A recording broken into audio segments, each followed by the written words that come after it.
Let's take a look at the Vance Manufacturing Kick-Up Jackplate that I used during my 2,000-mile adventure through the Arctic. Thanks for checking out Ageless Wanderer. We know you're going to like the channel, so please subscribe now.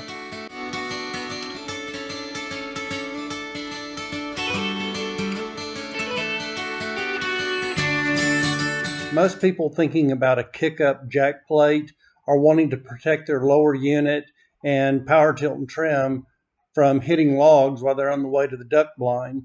In my case, I had to protect my boat from ice, rocks, and man-made objects that I might hit in the Arctic.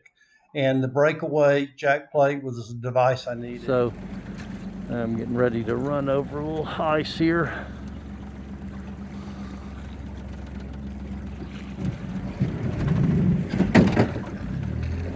Seem to do it just fine. That Vance breakaway is working really good.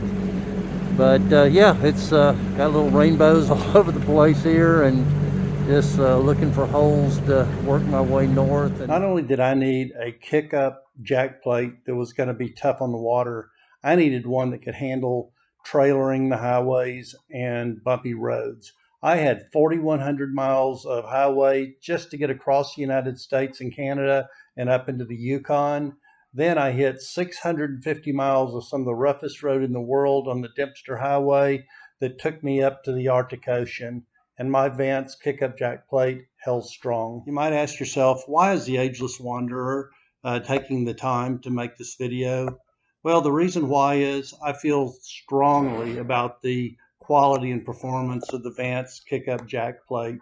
In my situation, it likely saved my trip when I was hitting rocks or jumping over ice and those types of situations. So if you're considering a jack plate, you'll want to take a strong look at the Vance Kick-Up Jackplate.